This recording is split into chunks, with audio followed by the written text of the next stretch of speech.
Hey, what's up guys? Chris McCarthy here, and this is your Jump Rope Fit Functional Fat Loss workout of the day. Today's workout is going to be 4 rounds, and it's going to start off with that jump rope. You're going to end up starting off and doing 200 rotations of that jump rope. That's the single unders. Now, if you want to intensify this workout, you can do double unders. Just go ahead and do 100 of those.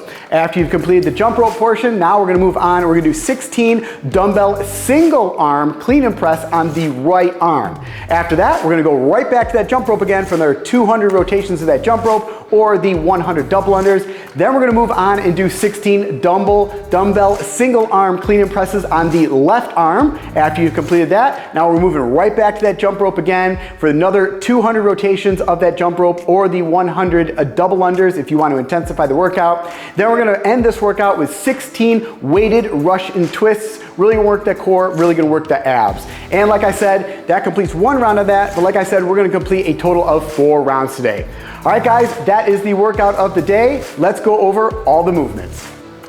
Here are some quick tips and technique on jump rope. So first off, we're going to start with our feet together, and we're jumping on the balls of our feet. And we're not even jumping, guys, it's more of a bounding motion. So we're just bounding up and down, just a couple inches off the ground, just enough to go ahead and clear this rope. No need to bring your knees up really high or kick your feet back, just straight up and down, bounding motion, just a couple inches off the ground. Now, make sure your shoulders are down and relaxed and your chest is up. Once you initiate the first swing of the jump rope, we are bounding on the balls of our feet. My feet are close together, my shoulders are down and relaxed. Now you notice my elbows are in close to my sides, my hands are slightly in front of my hips, and I'm rotating the rope just with my wrists.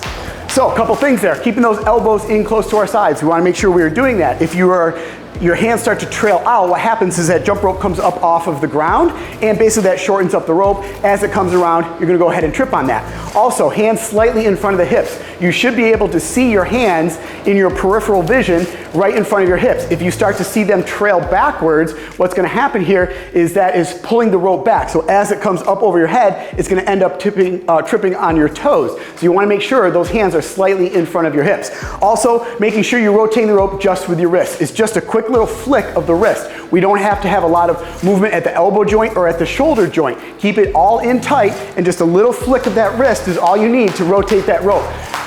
Should be a very relaxed movement. Now this is your basic single jump. This is fine to do. If you want to intensify the workout, you can do a run in place, which is just alternating right, left, right, left. That's going to speed up the movement a little bit. You can also go into a bit of a boxer step where you're just kicking one foot out in front of the other and alternate through there. Now if you really want to intensify the workouts, you can do what's called double unders, and that's going to be 2 rotations of the jump rope for every jump.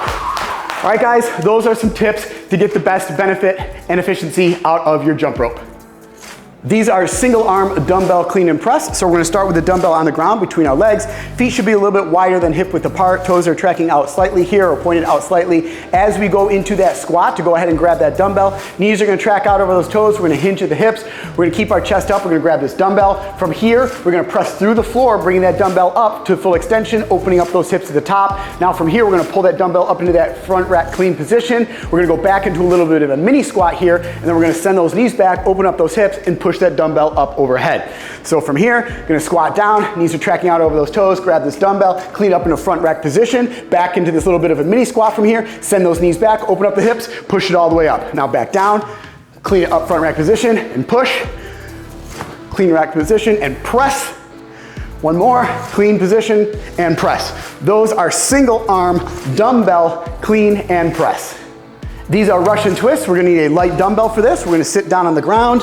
We're gonna have our feet together, knees are going to be together, and our legs should be bent at about a 90 degree. We're gonna grab this one dumbbell here off to one side. From here, you can either keep your feet on the ground or raise them off the ground, grab this dumbbell, and we're gonna alternate touching that dumbbell from one side to the other, leaning back about 45 degrees to engage those abs and engage that core. Now, if you wanna intensify the workout, you bring your feet off the ground, keep them off the ground, your heels off the ground, and alternate back and forth, tapping that dumbbell on each side, leaning back about 45 degrees, and really engaging that core and the abs. These are weighted Russian twists.